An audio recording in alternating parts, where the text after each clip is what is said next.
to another Wolf Den podcast, podcast done by Wolf River Electric. We got Luka Bozic here, and our guest for the day is Colin Larson, one of our veteran roof guys. Colin, happy to have you, man. I'm happy to be here, dude. Thank you for inviting me. We got kind of a new setup here, which is we got the new neon sign, which is pretty cool. We got some work to do in here yet, but this is a little more cozy than the table, so we're excited to see some change with that too. So Colin, how'd you get into electrical, man? Tell us a little bit about that. Well, I actually wanted to go medical first. Medical, wow. Yeah, big change. I was in high school, and I went on vacation with my family, and we were fishing, and the guy that owned the charter was a welder, and my dad was trying to convince me, don't go medical, don't go medical. And I'm like, dude, I love it. It's just sweet. It's just awesome stuff. Blood and gore. I love it. So the guy that owned the charter was a welder, and we were just talking and talking.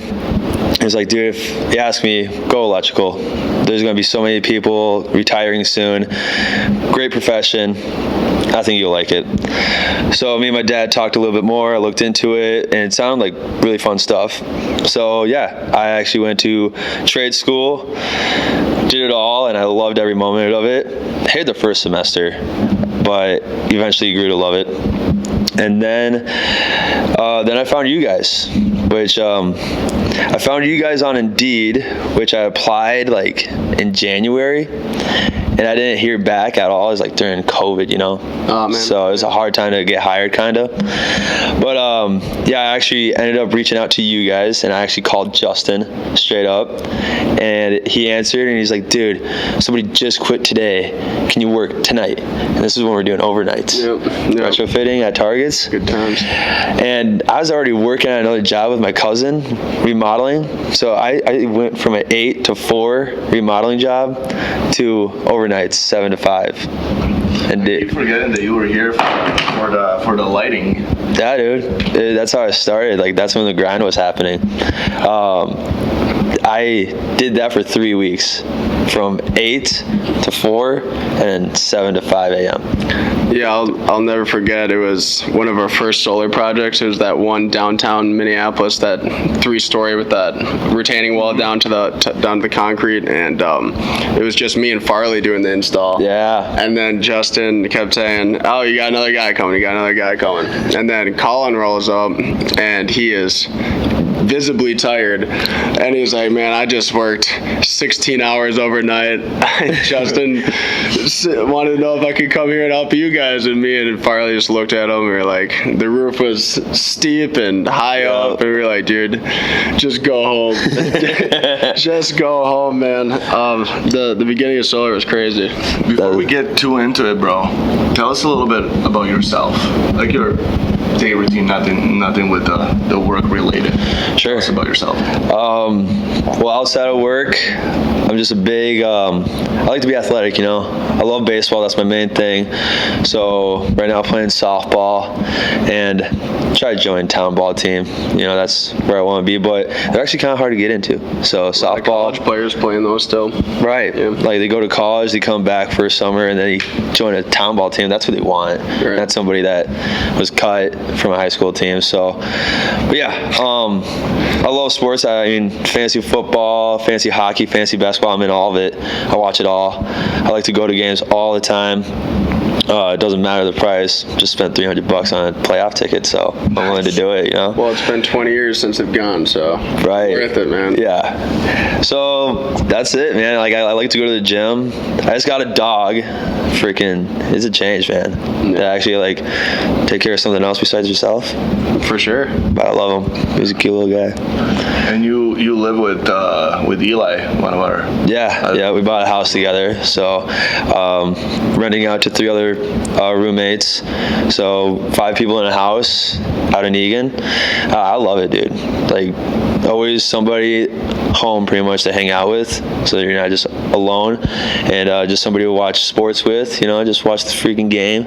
Like last night, the guys were watching the Bears-Commanders game, and Yeah, it was pretty sweet. I like it. I like that lifestyle. You guys do a lot of work on the property too, right? You guys are trying to renovate.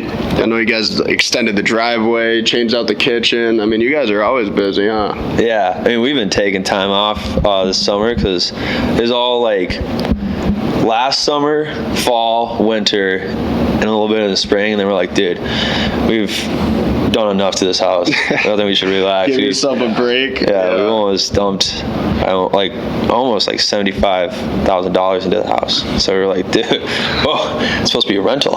Plus the blood, sweat, and tears. People told us, like, you're not supposed to put that much money into a rental unless it's really needed, which it wasn't.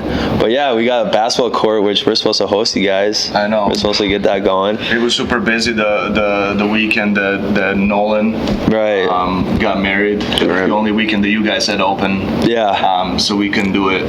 I was shocked that you even agreed to even try, because this wedding was Saturday. We planned on it being Sunday. Yep. And I'm like, dude, these guys are gonna be hungover. No way. We were gonna walk the floor with you guys, even if you did show up. We weren't hungover. We were ready to go. No, we'll definitely have to do it. Plus, we played you in softball this year. The work league. That was very interesting. Every single one of my hits happened to somehow go directly center field, right to this guy. And every time I got Unbelievable. it. Yes, he did. I went, unbelievable, man. And I never hit center field. And what do you know? When I'm against Colin, right at the guy. It was great. Exciting news, though. You took the journeyman test. I did. It was everything that people had said it was. It's literally just navigating the code book. You can prepare for it by practicing questions on navigating it, but there's nothing truly not one question that you can practice, or specific questions that you can continually practice. It's literally just get any kind of question, have your journeyman throw out the most random thing, and then you go find in the code book. That's the best way to practice, because there are some questions that were just so specific, and you need to find exactly what they're talking about. But I definitely think the binder that Dan made or bought. Yep. That was great practice. I heard that's been helpful. Very, very, because there's literally 80 question exam in the binder near the end of all the studying. I did that, and that was perfect. It is to a T what they ask you. Because I heard there's different levels to each question, 5 different levels, 1 being the easiest, 5 being the hardest. Yeah, they mix it up. It is perfect. When we gonna find out the results? I heard max wait is 2 weeks. If it takes over 2 weeks, you gotta call and be like, hey, get on top of it. What are you doing? Okay. So for another 2 weeks, you're going to be a roof lead. Yes, sir. As you've been so far, and because we have other roof leads listening to this, tell us a little bit about it, about your day-to-day job, your responsibilities and obligations and all that. Yeah, I love being the lead. There's definitely days where I don't want to be the lead. I want to just relax a little bit, but I like taking charge. Honestly, growing up, I never thought I'd want to be in a lead position, but I was happy that you guys asked me to be it years ago, and ever since I never wanted to not be a lead. I always wanted to be in charge of the job, because I love it when I can say, I don't like what you're doing there, you should try to do it perfect, try doing it this way. It should look really nice and clean, and do it right. Cock it up. Actually, there's no such thing as too much cocking on a roof that's outside in Minnesota. You get 2 feet of snow on a roof. It's going to leak, or it's going to melt, and it's going to get into a bad leak. So, yeah, make sure you do it right. Don't hold back. And I like the way my work ends up being. In the J boxes, I like to teach people exactly how to wire it up and how it should look. A lot of the time I always said service loop, give a lot of extra wire. Well, people would have almost 3 feet in there. It's whoa, dude, it's a really tiny box. Yeah. You don't need 3 feet. Clean just it up. max a foot, the code only states you need 6 inches. So if you want to use 6 inches, do that. But I like to do 8 to 12. And I just like being able to tell people that and like really implement that out in the field. Like I take pride in like what I'm doing for you guys out there. I feel confident when you call me, you ask me how jobs are going. I'm so confident in saying this job's going great.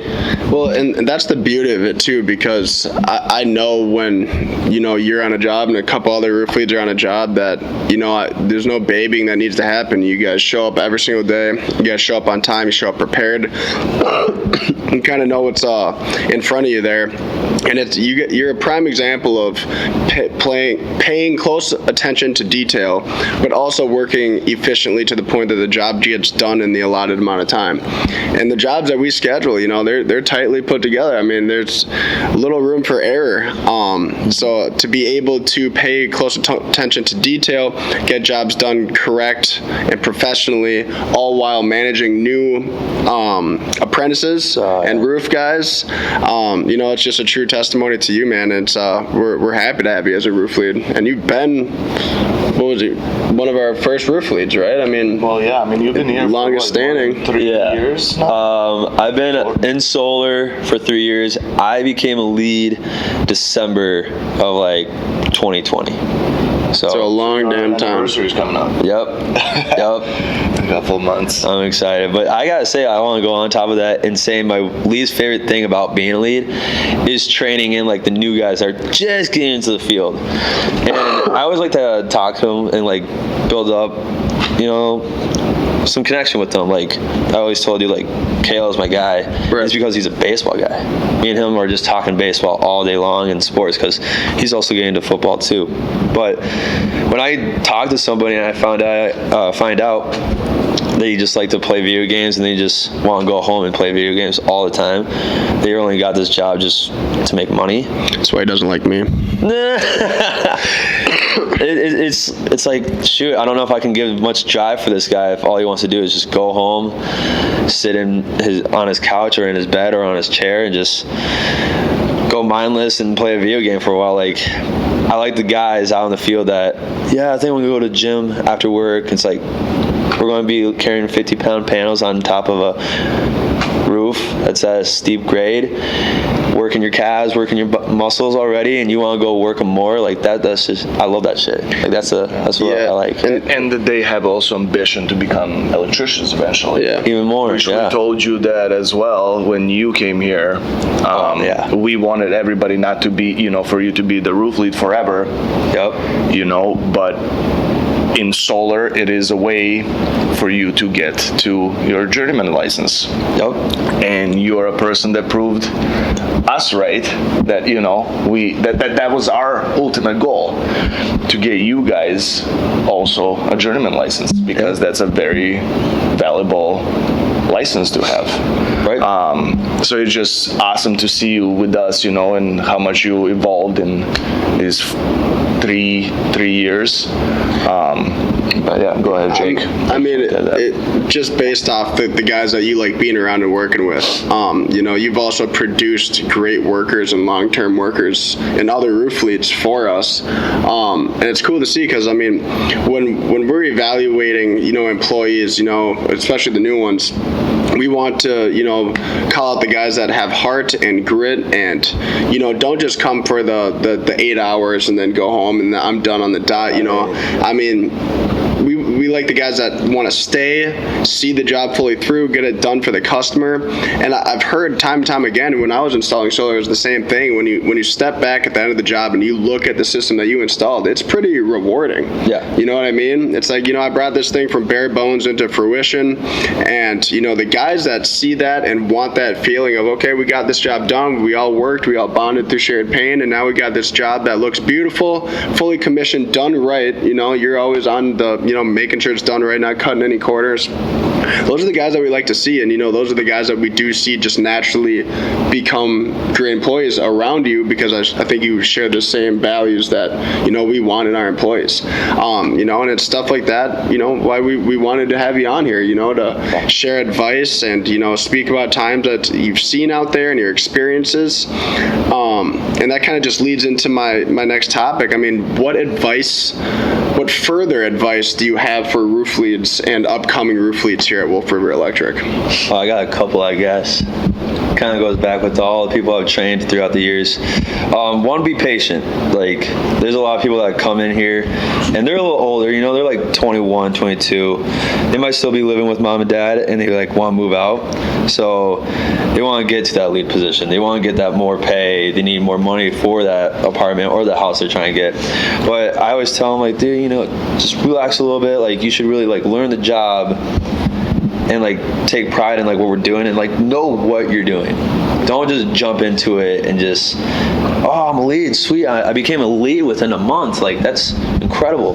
It's also like, okay, yeah, you're a hard worker, you prove that, and that's kind of like will get you to be a lead. But also, I remember we got a lead that was he became a lead within a month. The first job he had by himself, he called me like 10 times, like, how do I do this? How do I do this? It got to me. I'm like, dude, I told you this a million times. You just did not listen. You just said, yeah. You just shook your head and just went with the punches, and you just you faked it until you made it. But now you're in the situation and you don't know what to do. It's like, dude, take your time, listen to what I got to say, and then when time is ready, you'll be ready to go. And then also like just go with your gut. Like, a lot of people just say screw it, that's fine. Like, no, like knowing you're inside that, like, no, that's not right. If we don't get the job done, big deal. Like, we should really do this right. We should restart a little bit, like backtrack, make sure we do this right. Like, if we install feet in the wrong position or something like that, like sometimes they're not inside the clamp zone. Right. Restart, fix those holes you just created correctly. Don't just like throw a nail in. You gotta get flashing. You gotta do those right, and then like put them in the right position. Like, don't just like say screw it, the feet are where they're at, let's just put the panels in and get this bonus. Like, I'm not the biggest fan of that, because I go back to jobs and I see that all the time. It's like, dude, this is not good work. We should. Plus, they're our customers. I mean, and we hear about it eventually. Right, eventually. From the customers. Gotta go back anyways. Like, just wasting money at that point. Yeah. Like, I always try telling people, like, quit stressing about the bonuses so much.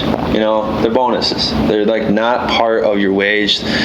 They're given to you when you do a great job. And if you're just rushing your job, then you're not doing a great job. A rush job is not a great job. When you take time and pride in your job, that's when it's a great job. That's why I never really think of the bonus. If we get it, fantastic. If I don't, I don't. Well, because you focus on your process, and you know that when you focus on your process, it will bring you to that final goal. Yeah, trust You're not just like, okay, I'm gonna make that bonus and let's just get this done and go get it. No, you're like doing it over and over and over the right way. And it seems to work. And, the physical labor is truly half of the roof lead position. I mean, you guys are apprentices, and you guys do hold a lot of responsibilities. And that's one of the coolest things about being an apprentice at Wolf River Electric, is that we have this leadership role option and something that people can work towards. But the physical labor truly is, just a portion of what the job, is. You are leading a job on the roof. Obviously we got the journeyman foreman on the ground, who's truly in charge of the job. But, most of that job and, how we plan out that job, and a lot of that comes down to what needs to happen on the roof. And as a roof lead, it's your job to see that through. And physical labor is half of it. I mean, the rest is a mental game. We got to plan it out. We got to fix mistakes. We got to change things up once in a while, and you kind of got to, morph the way the project goes. You got to stay on your toes. And then you also got to keep your cool, because as a leader, it's not all about just getting the job done, but more also about, having a great attitude, because trickle down theory is a real thing. If you have a roof lead or a journeyman who shows up to the job job site and it's just, dog down and, it's saying, oh, screw this, we'll never get it done, or this roof's super, whatever the case is, that'll infect everybody else on the crew. Yeah. So it's really important to us, too, to have people with great mindsets, positive mindsets, and also just, overall, company-oriented mindsets like yourself. Like, if we don't get the bonus on this one because we have to go back and fix these mistakes, it is what it is. Let's do it the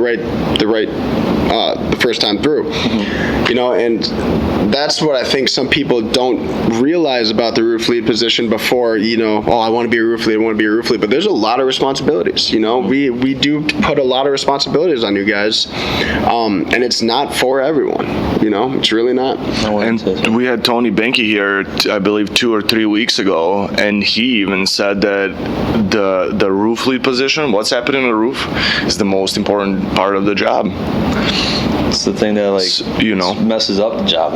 I'd say the most. Exactly. Something that made me laugh, what you said, is that you gotta bring a good energy to the crew. There's been plenty of times where I was low on sleep and horrible job, or just a coworker was pissing me off, and I brought some bad energy to the job. That'll make people quit. It will. Oh yeah, it will, and it has. I've definitely made people quit. I know that. They show up their first day, and I yelled at them, and then they didn't show up the next day. And part of that's just them not liking to go on the roof, but part of it also is, this is the world of construction. This is the world of, if somebody comes and, is going half-assed their first day on the job, we want you guys to call them out on it, because then they're just going to carry that type of energy and mindset forth. So it's better to weed them out in the beginning than the end. And I'm not saying, be a dick to people, but I'm just saying, we have a certain precedent that we need to set forth on these new guys. If one person is not working hard, that's 25% or more of that production on the roof. Yeah.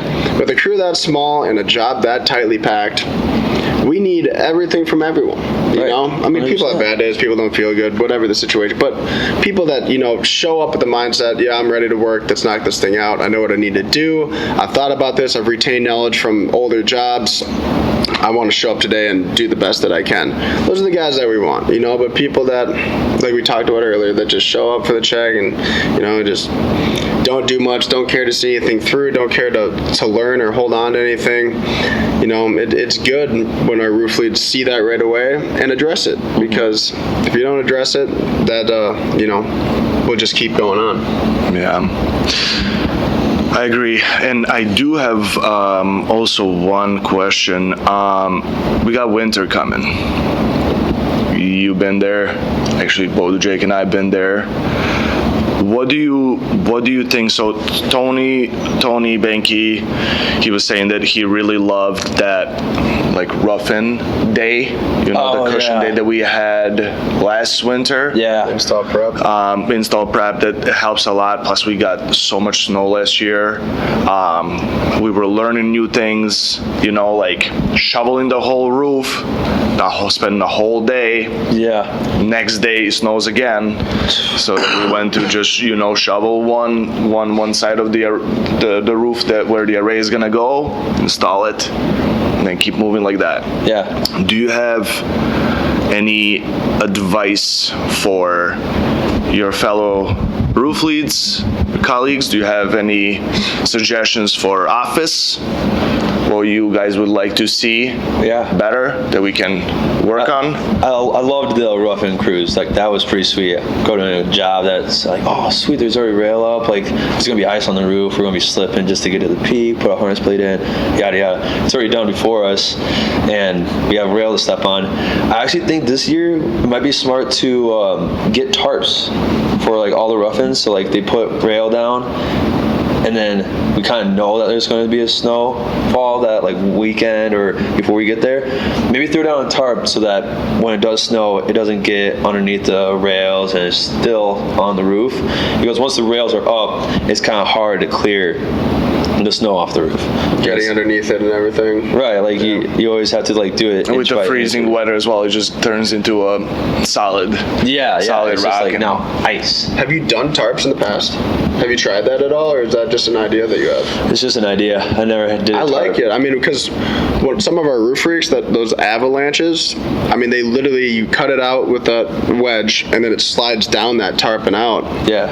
I mean, I don't see why tarp wouldn't work unless it... But you know that's also in the perfect, but like 32 degrees, right? Yeah. When it snowed and it next day is -20. Yeah. Not that we would work, and right, we were not pushing those temperatures. It's like you said like you get the option if you want to work, like if it doesn't really bother you. On those days, yes. We get the option. So I remember I did it a couple times, and then I remember took off a couple days. Like it was like a horrible roof, and I was like, being up there would suck. So I don't want to do it. But the nice thing, like, Edit that out.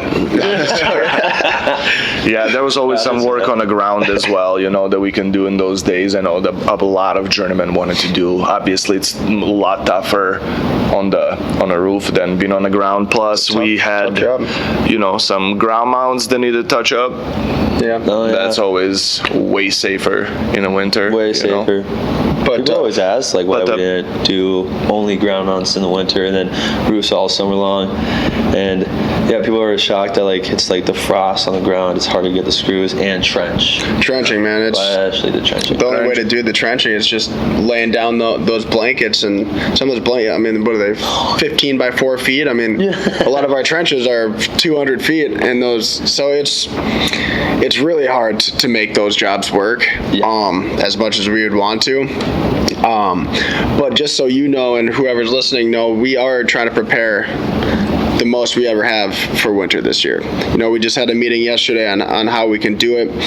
We put together a full list of everything that we want you guys to have and what we need to order for you guys, you know, van stock, personal use, just to make every job go as good as possible. You know, we want to give you guys every single asset that you need to see success. And we're going to be, you know, preparing more than ever, getting everything ready for each crew in all the states, so that when we get out there, you know, we are fully prepared, you know, and nothing's gonna come our way that we can't say, okay, well, we have something for it. And we're also gonna get all the roof leads together, go out to take you guys out to eat, and kind of go over, you know, what we're thinking on how we want to approach winter, get some feedback from you guys on what you think would help, all that stuff. But you know, we are trying to take the proper steps to be fully prepared for this, because it is tough, you know, and you guys are going to work hard out there, and it's you know, it's tougher terrain than in the summer and fall, but you know, you guys have done good in the winter. Last winter was great, and I think we're about to have an even better and more successful one this winter. You know, our guys, our roof leads, our journeymen, top tier right now. You know, the best roster we've ever seen. Yeah. People are more trained than ever. People have good mindsets. People are happy. People don't leave. Yeah. People don't leave. So we're trying to see as much success as possible and be as prepared as possible. And, you know, we'll be talking to everybody. But, I mean, you're going to be a journeyman now. Hopefully, fingers crossed. Yeah, you got this, dude. I know you made it, so. Feeling good. But yeah, I think this is the best roster we had. Like, yeah. No, these are the most confident leads I've ever seen in Wolf River for sure. And yeah, also last winter, I think that was the best thing we did for this company is honestly just adding that one day. That one day of a buffer, like it was like almost like we scheduled like a Monday, Tuesday, Wednesday, Thursday, and then Friday was our buffer for crews to like do install prep, and also if you don't finish, go finish. Yep. I think that's the best thing that we decided, because it made us complete a lot more jobs and not like just leave them to build snow and like just leave panels up there, and who knows what was left up there, you know? Like I actually just went to a job I think yesterday, and there's like rail splices left on the roof. It's like, come on, guys. That's that stuff, falls man. And like hits. Yeah, no, that's the stuff. It's not only dangerous, but I mean, it's just sloppy. And we're trying to get away from the sloppiness, and we really have come a long way. It's cool to see how quickly these jobs are getting done. You know how. It's cool. It's come a long way. The roster, man, it's been fantastic, both journeyman and roof roof leads and just, overall admin staff and office staff, project managers are getting much better, and it's really cool to see it all come together. Yeah, and you've seen it all too with us. You've seen how Wolfie's grown. Yeah, I love it. Man, people ask me like all the time, like, or like they're just talking to me, or like, man, really wish it would be like this and this. I'm like, man, just relax. Like, I know you want a perfect world, but we don't live in one. I remember the days when we were not even close to where we're at right now. Like, we didn't have the best journeyman. We just had like what we could get at the time, and then we just asked them to be there, and they weren't even like set up or anything, because like we were still working at doing that. And it's like, dude, like, I think you should be happy with what we got. Like, we got great journeymen that know what they're doing and actually like want to help you learn. Yeah. Like, there's a lot of journeymen that are like, they ask me questions all the time. They knew I was testing for my journeyman, so they asked me questions all the time. And I started telling them, like, dude, ask other people too. Like, because people on my crew, like, they would just be watching me like answer these questions, and they like, dude, you could ask them too. Like, they're going to be learning. They're trying to do the same thing. Like, I tried getting Drake, dude. Like, Drake's about to be ready to test in November. I'm like, Drake, like, ask Drake. Like, he's ready too. Like, he's about to get his hours and test. Like, get this guy going. That is crazy, because Drake has been here. He's been with us. He started like the same time. He started, I think, a week before I did. Really? Yeah. And then Upton. He's the longest. Both Tyler, Drake, and Josh. There's no Tyler left for, what was it, like a year? Yep. Tyler went to Georgia for a year, came back, but I mean, they've been here for about, I would say, like 6 years, 6 something years, like that. Something like that. They're the OGs. I know that. It's pretty sweet. They are. Yeah. And their dad were your first electricians, were they not? Yes, sir.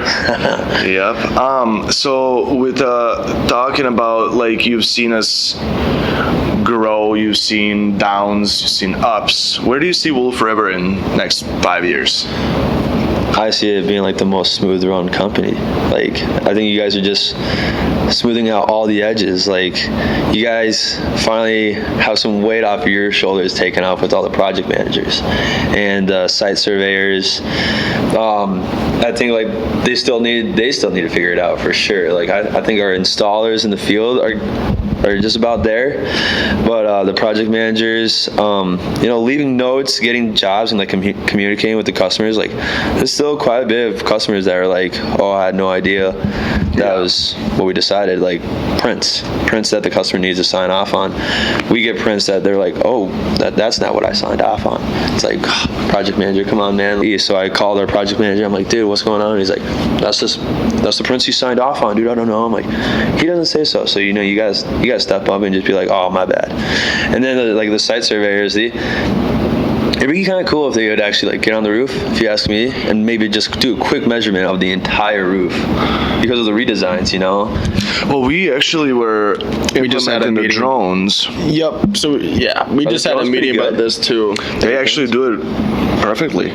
Yeah. There's a couple different avenues so we have the drones. It's a little bit of a conversion process from the drones to setting it up for the shade report and the proposal and the actual plan set.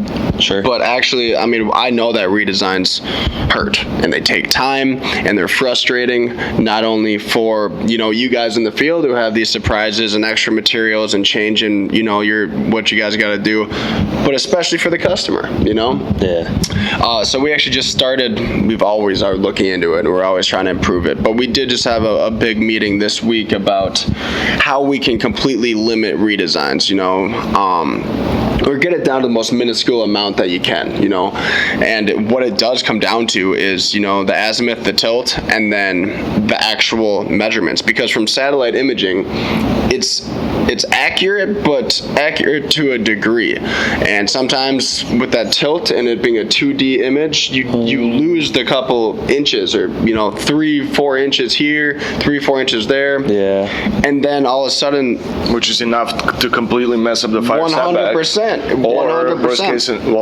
for panels not to fit or those fire setbacks, because we can't go in those. Yep. So a redesign. Also curious, when you do the design, do you go with like just a basic measurement of the panels, or do you have the panels picked out? You know the measurement of them. There's the softwares that do that. Okay, wow. We know which ones we're gonna install. Sweet. And then you can't always guarantee that's the ones you get on the site. I remember That is the aspect that we are trying to approve with these drones, or what Jake was saying, or what you were saying, actually physically having a site surveyor measure it. Sure. But with SunPower, it helps a lot. Oh, yeah? We're doing primarily all SunPower jobs, now that we just partnered with them. And we only use a couple different styles of panels. So we know exactly, so that helps, right there in that aspect. Typically I think we were pretty decent on getting the right panels out there with the right measurements. But what was killing us was the satellite imaging of the 2D models, and then you lose a couple inches here, a couple inches there, and all of a sudden it's not fitting. So we're trying to find out the best way to get those accurate measurements without sending a guy up. Because if you send a guy up, they're going to do the measurements of the roof. That's, human mistakes are inevitable right there. Yeah. And then we also got to find a way to convert that data from the site surveyor into a fashion that we can use in the office and turn into a plan set. So that right there, takes time on the roof. Then you got to convert it and transfer that data over to the office, and we got to use it. So there's a couple different avenues that we're looking at. One of them is like this plane that flies over, and it gets 3D models of the house, so you do actually have accurate measurements of each roof plane, and it's called Eagle View. I'm not sure if we're going to do it, but we'll have a Drake ride a plane over the neighborhoods. You trust Drake to do that? Absolutely. It's much more accurate, man, and it gives you a real, I know pitch on the plan set isn't always right. That's something that we want to be able to give you guys so you can be fully prepared. So how we set up these jobs and setting them up for the most success where you guys can just show up and just get the job done, as that's what we want. I think we'll be getting there pretty soon here, because now that we've had time in these other areas to look at, okay, what's causing us issues, what's taken away from our production, what are customers upset about, we have time to look into those issues and address them and implement something. Okay, this worked, we'll keep it going. This didn't work, we'll try something else. That having the luxury of time to do that and actually try and improve everything has been beautiful. And setting these jobs up, plan sets, all that stuff is the next thing that we're really going for, so that these jobs can be done as efficiently as possible with a happy customer, happy workforce, and that's the goal, 100%. man. Set it up for success. It hurts you guys, it hurts us, it hurts everyone, it hurts customer. Yeah. So it's 100%. One question before we finish this podcast. SunPower, did you see is there a lot of changes in what you're installing on the roof with SunPower? Or is it very similar? It's very similar. It's just the flashing. That's like the biggest change, which, it takes longer to install, but I think it's going to just prevent any leaks. Like the quick seal feet were so nice because they were quick, and they did hold a lot of caulking and all that, but if you were like doing your pilot holes and you're trying to find a stud, it doesn't if you get somebody that just puts in a nail haphazardly, they just throw it in, or they don't caulk it enough, or they don't put flashing in, etc. If they don't do it right, it's going to leak, and you guys know about it. Where SunPower's flashing, it's like 6 inches, 7 inches wide. I think it has so much less potential of leaking. It just, because you also caulk the entire thing.